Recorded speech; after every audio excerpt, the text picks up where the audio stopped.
जी doctor साहब जी असी लिखत पढ़न जा रहे हैं आई है पंजाब तो वीर बलजीत सिंह जी दी ये लिखते हैं डॉक्टर अमरजीत सिंह जी ते बीबी नीलम कौर जी वाहिगुरू जी का खालसा वाहिगुरू जी की फतेह। मैं अज पंजाब दे पानियां बारे विचार सुन रहा सी ये बिल्कुल ठीक है कि अज पानियां बारे पंजाब विच कोई भी लीडर सुहिरद नहीं। मैं सतलुज मैं पिछले कुछ अरसे तो रोपड़ हैड तो लगातार देखा है कि एक पासे तां बिस्त दुआब नहर है जो बिल्कुल सुक्की हुई है, दूजे पासे सतलुज दरिया विच भी पानी नाम मात्र ही छड्डिया होया है। उत्थे ही हरियाणा ते राजस्थान वाल जांदियां नहरां ने जो कि डलका मारदियां नक्को नक भरियां जांदियां हन। डॉक्टर साहब मेरा दर्द यह है कि कोई इन्ना एहसान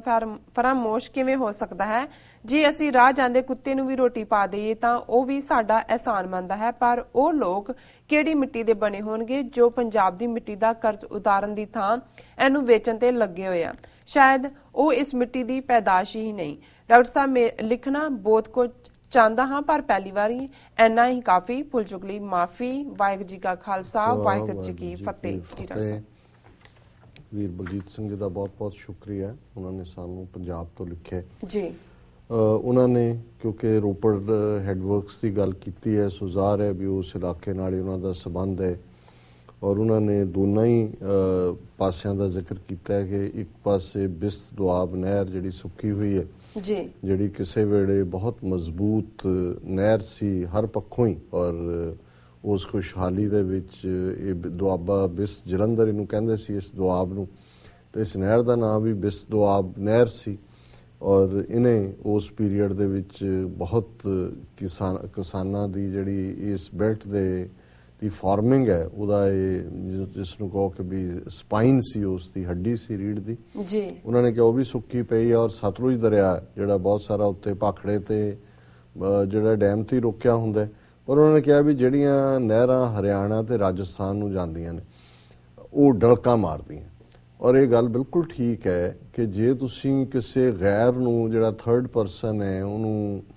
उत्थे ले जाओ और उन्होंने कहो कि वो कहेगा जी what's the name of this river, इस दरिया का की ना है, क्योंकि वो नहरां दरिया वर्गियां नहरां ने, क्योंकि ईडा अमाउंट पानी का उहदे च जांदा है और जे जिस पंजाब की टैरीटरी चों ये निकल रहा है जे उहदे चों तुसीं पानी की बाल्टी भी भर लो तो वह ऑफेंस है, केस रजिस्टर हो जाता है। तुसीं उहनूं अदरवाइज का इस्तेमाल की करना है, तुसीं उहदा वैसे भी नहीं भी ਉਹਦਾ इस्तेमाल कर सकते। नहरां ने पंजाब के खेतों ਨੂੰ ਤਾਂ ਕੀ ਸਿੰਚਣਾ जी। और फिर उन्होंने रोस ये भी किते ना किते अजे पता नहीं क्यों साडा एक वड्डा तबका स्टिल क्योंकि मॉरल है असी अखलाकी लोग हैं, सानू लगता है भी कोई इवें किवें कर सकदा भी जद जिन्हां दे लई असी इन्नियां कुर्बानियां कीतियां देश लैके दिता पंजाब दी मिट्टी च जम्मे साडे पंजाबी हिंदू वीर जां भैणां बोली तो मुनकर होए जां दूजे, उन्होंने कहा भी जिहड़ा कुत्ते नूं भी तुसीं रोटी पांदे हो, और ये गल गलत नहीं है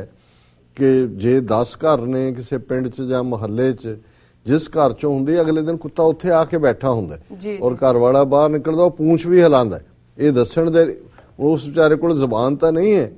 पर उन्होंने भी लगता भी मेरा रोटी टुक्कड़ इत्थों निकलदे ते वो भी जिहड़ा एहसानमंद हुंदा है, एहसान फरामोश नहीं हुंदा। उन्होंने कहा जी जिहड़े मिट्टी दी पैदाइश ने ये इन्ने एहसान फरामोश हो सकते हैं,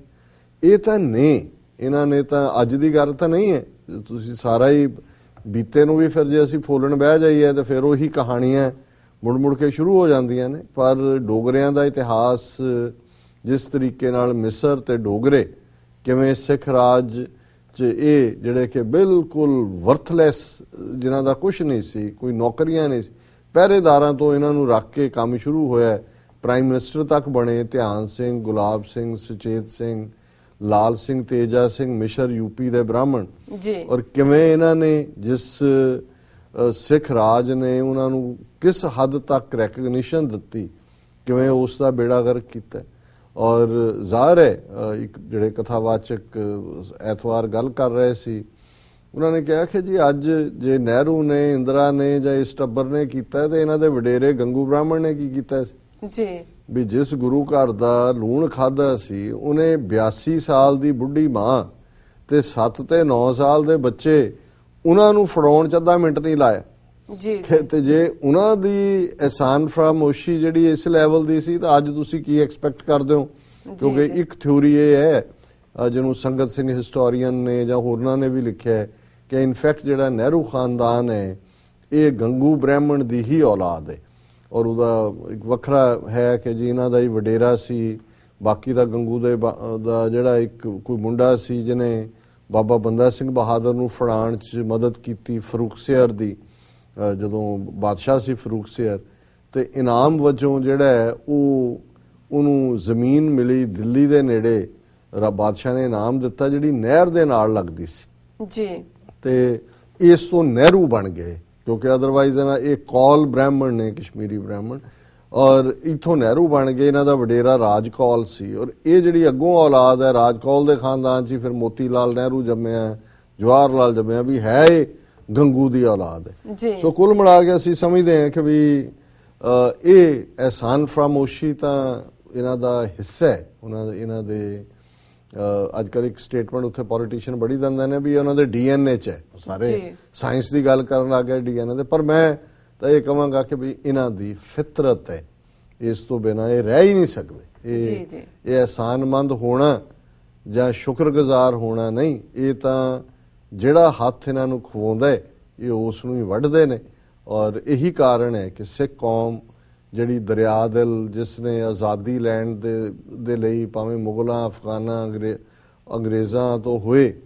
ਸਭ ਤੋਂ ਜ਼ਿਆਦਾ ਕੁਰਬਾਨੀਆਂ ਕੀਤੀਆਂ ਨੇ, ਔਰ ਇਹਨਾਂ ਨੇ ਜਿਸ ਤਰੀਕੇ ਨਾਲ ਇਹਨਾਂ 66-67 ਸਾਲਾਂ 'ਚ ਆਪਣੀ ਅਹਿਸਾਨ ਫਰਾਮੋਸ਼ੀ ਦਿਖਾਈ ਹੈ, ਹੋਰ ਕੀ ਸਬੂਤ ਚਾਹੀਦੇ ਨੇ। ਔਰ ਇਹੀ ਹਾਲ ਪਾਣੀ ਦੀ ਲੁੱਟ ਦਾ। ਸੋ ਇਹਨਾਂ ਦਾ ਵੀਰ ਬਲਜੀਤ ਸਿੰਘ ਜੀ ਦਾ ਸ਼ੁਕਰੀਆ। ਇਹਨਾਂ ਨੇ ਭਾਵੇਂ ਸਾਨੂੰ ਪਹਿਲੀ ਵਾਰ ਲਿਖਿਆ ਹੈ, ਬਟ ਬਹੁਤ ਜਿਹੜਾ ਇਸ ਵੇਲੇ ਕਰੰਟ ਲੋੜ ਹੈ, ਜਿਹੜਾ ਟੌਪਿਕ ਹੈ ਜੀ, ਔਰ ਇਸ ਤੇ ਵੀ ਸਿਆਸਤ ਹੋ ਰਹੀ ਹੈ। ਅਮਰਿੰਦਰ ਸਿੰਘ ਮਾਰਚ ਕਰੇਗਾ ਉੱਥੋਂ, ਬਾਦਲ ਟੱਬਰ ਜਿਹੜਾ ਕਹਿ ਰਿਹਾ ਕੋਰ ਕਮੇਟੀ ਮੀਟਿੰਗ ਹੋਈ, ਅਸੀਂ ਇੱਕ ਬੂੰਦ ਪਾਣੀ ਦੀ ਨਹੀਂ ਜਾਣ ਦਿਆਂਗੇ। ਸਭ ਹੁਣੇ 2017 ਦੀਆਂ ਚੋਣਾਂ ਦੇ ਲਈ ਸਾਰੇ ਹੀ ਇਸ ਚੋਂ ਜਿਹੜਾ ਉਹ ਆਸਰਾ ਲੱਭ ਰਹੇ ਨੇ ਪਾਣੀ ਇਸ਼ੂ ਚੋਂ, ਪਰ ਆਲਰੇਡੀ ਇਹ ਜਿਹੜੀ ਹੈ ਇਸ ਦੀ ਸੌਦੇਬਾਜ਼ੀ ਹੋ ਚੁੱਕੀ ਹੈ। ਜੀ ਡਾਕਟਰ ਸਾਹਿਬ, ਬਿਲਕੁਲ। ਇਸ ਨਾਲ ਲੈਣਾ ਬ੍ਰੇਕ। ਵਿਊਅਰਸ, ਵਿਚਾਰਾਂ ਦਾ ਸਿਲਸਿਲਾ ਇਸ ਤਰ੍ਹਾਂ ਚੱਲਦਾ ਰਹੇਗਾ। ਮਿਲਦੇ ਹਾਂ ਛੋਟੇ ਜਿਹੇ ਬ੍ਰੇਕ ਤੋਂ ਬਾਅਦ।